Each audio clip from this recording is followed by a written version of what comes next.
They were ordinary people. They were killed because who they are. Not for anything that's said, done, but because they were Jews, because they were gypsies, because they were homosexuals. And that's what we have to have. We've got to have respect for other people. I was asked by a group of women, how come that you are even here? You were not supposed to be here. You were all supposed to be gone. The Nazis murdered close to 7 million Jews, not 6 million, close to 7. 20 million Russians, 3 million Russian POWs they murdered. 1,900 priests in Europe were murdered. Catholics were murdered too. Quite a few Catholics, a few million. They can't deny it. There are people who went to Auschwitz and Buchenwald and all the other concentration camps. There are those who were hidden children.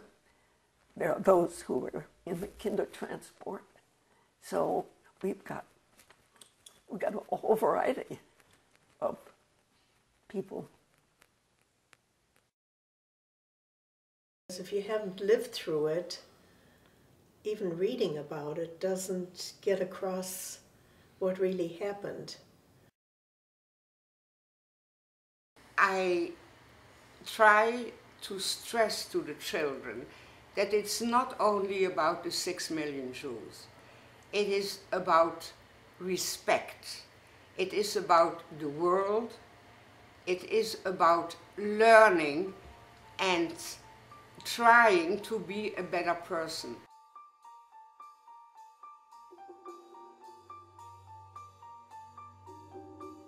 It's important. It's respect for others. Respect. It's the answer. It's common decency. It's respect. Respect is the answer. On April the 12th, 1945, when we went into Nordhausen, it was something that we were never prepared for. Very often, especially if I'm talking to grown-ups, I have nightmare before, very bad night before and after. Even during the war, before we went over, we didn't hear about concentration camps. In Auschwitz, the Nazis murdered between 12,000 and 20,000 a day. Between 12,000 and 20,000 people every day. To go through that beautiful little town and then see the railroad tracks, the barbed wire, and those emaciated skeletons hanging on there. I joined an organization called Din, means judgment. It's a Hebrew word for judgment. A little over a year ago, I was at Sighet Elementary School. Usually the youngsters have questions. There were 50 boys and girls and 300 Jewish Soviet high-ranking officers helped us. They joined us. And we were hunting for high-ranking Nazis. And a 10-year-old girl asked me if I remember what were the last words what my parents told me when Gestapo picked them up, because they were taken 1 year before my brother, me, and the whole family went to him. We just couldn't believe it.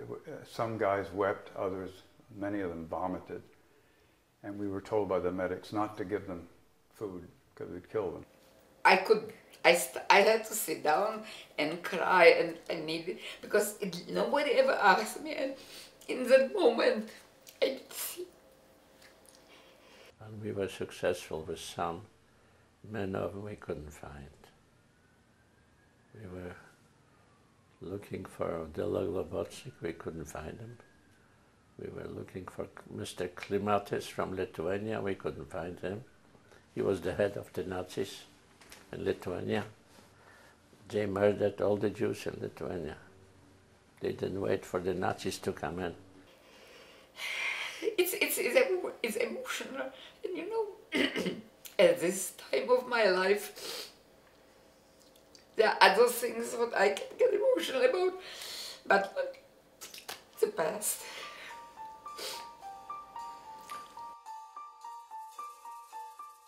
I just could not believe that humanity had sunk to that level of evil. It was so horrendous.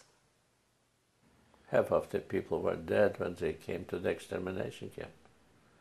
They dragged that boxcar with 120 people standing room only for a few days and a few nights.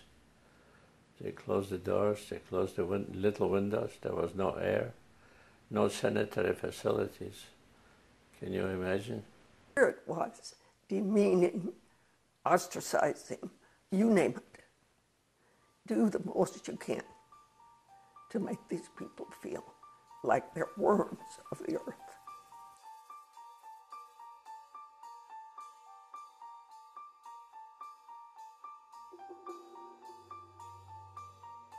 Respecting others, it's everything. It's important. It's respect for others. It's common decency. It's respect. Respect. It's the answer. And we were not told to do this, but we did it. And I understand that every other American unit that liberated a concentration camp brought the townspeople in from this beautiful little town and had them dig the pits and then carry the bodies and bury them. The Holocaust is not a one-time thing. History shows that, and unfortunately, every day here in our world, same thing. Look at history, it will repeat itself if you don't learn from it. And that's what the Holocaust is, a teaching tool to learn from what not to do. And the thing that bothered me more than anything else that they said, most would say, we didn't know what was going on. None of us knew, which they could have smelled it miles around. Some of the kids say, can I touch you? Can I touch you? Because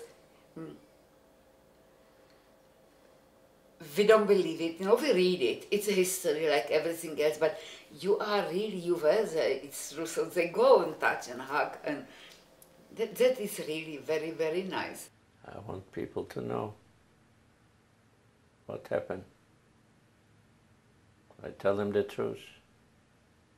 No propaganda. Even historians will argue about what really happened. Numbers is the worst that can happen to people, because if you give people numbers, you take away their identity. They are not a person anymore. They are just a number. And it'll be sterilized. Each day, one or two people who do realize who we are and why is it important. We are going to schools and teaching children about the inequality, the hatred that permeates societies, and we want to be aware of it and do everything we can possibly stop it. If we don't care about each other, or we don't help, or we are just the opposite, like helping the fire to go, instead of trying to stop it. The older I get, the more difficult it gets to get the message over, because we are the last generation, and once we are gone, nobody is there who has been a witness to what happened. I am the witness. It happened to me and to my family, and I can only speak for what it is. If you are not willing to accept it as a true, I cannot change. Do you have hope for the future? Oh yes. Oh yes, I have hope. I never lost my hope. You can't imagine how life was in Auschwitz. working under the machine gun. You have always two choices.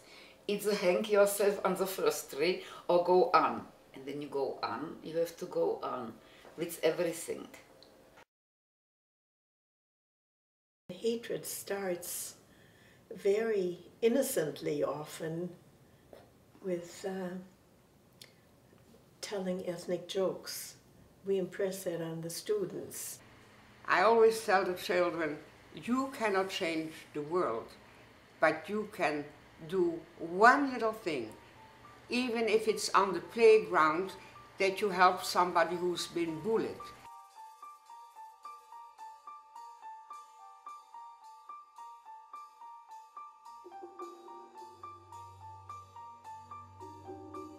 It's common decency. It's respect. It's important. It's respect for others. It's important. It's respect for others. Respecting others is everything. Respect. It's the answer.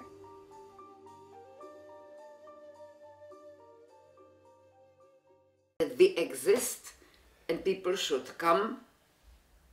And yes, we know it's not a pleasant, entertaining few hours, but it's necessary to know what happened. One student wrote me a note. It was a boy who said he'd been searching all his life for a hero. And he says, I found it. It's you. Even in our small museum, I hope we can influence enough people, if it's just a small minority, to listen and learn. We've accomplished something. I believe in people. People are good. The country is the best because the people are the best here. And when the pouring out of gratitude and enthusiasm when Jack Norton's boxcar came here, I'll never forget that day. All the people everywhere, and it was a great tribute, not only to our museum and Jack, who's one of the most wonderful guys in the world, but it was this community rose up and support, and it meant something.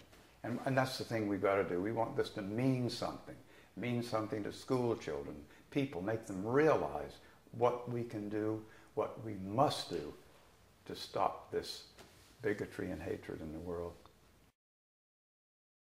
If you respect people, you can't do bad things. Respect is the cornerstone of life.